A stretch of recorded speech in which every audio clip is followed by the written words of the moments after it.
कितनी गंदी सी बदबू आ रही है, जैसे कि कोई बरसों से नहाया ना हो।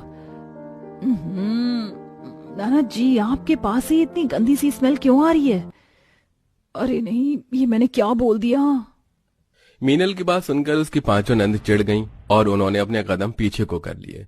वहीं जैसे ही उन पांचों की नजर अपनी माँ पर पड़ी तो वो भी उन्हें तिरछी सी नजरों से घूर रही थी। भाभी, आपने घर में आते ही बदबू को ही सूंघा? जब काम ऐसे करोगी कहलवाने वाले तो फिर सभी नोट ही करेंगे। खैर बहू, आजा, मैं तुझे तेरे कमरे में छोड़ आती हूँ। गंगा ऐसे बोलकर अपनी नई बहू मीनल को उसके कमरे तक ले आई। मीनल को अपनी सास और नंदों के बीच की बात बिल्कुल भी समझ में नहीं आई थी। मीनल की आज ही बस एक नॉर्मल से परिवार में शादी हुई थी, जिसमें उसकी 5 नंद, सास ससुर और मीनल का पति था। अगले दिन माँ जी, रिद्धिमा, राशि, रागिनी, रोशनी और रीमा में से तो कोई भी नाश्ते के लिए नहीं आया। मैं बुला कर लाऊं क्या?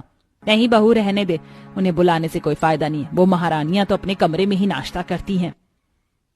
कमरे में ही नाश्ता? माँ, क्यों हमें हमेशा बुरा बनाती रहती हो? आ तो गए हैं हम। रीमा, ये कैसी अजीब सी बदबू आ रही है तुम्हारे मुंह के अंदर से। तुमने ब्रश नहीं किया है क्या? आपको बस बदबू ही आती रहती है, जब देखो बस ऐसी बदबू वैसी बदबू। बुरा मत मानो, मैं तुम्हें चिढ़ाने को थोड़ी ना बोल रही हूँ। सच में एक अलग सी बदबू आ रही है। वैसे तुम पांचों में से किसी के भी बाल वगैरह भी गीले से नहीं लग रहे। तुम्हें नहाना नहीं है? अरे बहू, ये तीनों की तीनों बहुत ज्यादा आलसी हैं। ये सर्दी में नहाती नहीं है।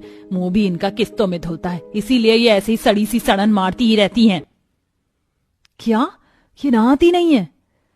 क्या सच में ऐसा है? हाँ, और वैसे भी सर्दी में कौन सा पसीना आता है या फिर मौसम गर्म होता है जो नहाने की जरूरत पड़े। ऐसा ही कहा, सर्दी में नहाना तो बस बीमारियों को ही दावत देना है और हम बीमार नहीं पड़ना चाहते, जिसकी वजह से हम नहाते नहीं हैं। अब क्या आप बस हमें ताने ही मारती रहेंगी? नाश्ता देना हो तो दीजिए, नहीं तो हम जा रहे हैं अपने कमरे में। ऐसे बोलकर पांचों नंद ही वहां नाश्ता करने को भी नहीं रुकी और अपने कमरे में चली गईं। मीनल बस उन्हें रोकती रह गई और बाद में मीनल अपनी सास से बोली, माँ जी, क्या सच में ये पांचों पूरी सर्दी नहीं नहाती हैं? हाँ बहू, कितना ही कह लूं, लेकिन ये मजाल है कि सारी सर्दी बाथरूम के पास भी भटक जाए। लेकिन ये तो सही नहीं है माँ जी। क्या मैं इन्हें मोटिवेट करके देखूं नहाने के लिए? बेटा, बड़े बड़े सूरमाओं ने इन्हें मोटिवेट करना चाहा, लेकिन ये मोटिवेट होने वालों में से नहीं है। सूरमाओं की बात अलग थी माँ जी। अब अगर मैंने इन्हें नहाने की आदत ना बनवा दी ना, तो मेरा नाम भी मीनल नहीं। मीनल ने तभी सोच लिया कि अब वो अपनी नंदों को नहला कर रहेगी और उसने अपनी चाल खेली। सभी नंदे मुंह फुलाए कमरे में बैठी हुई थी। मीनल उनके पास नाश्ता लेकर गई।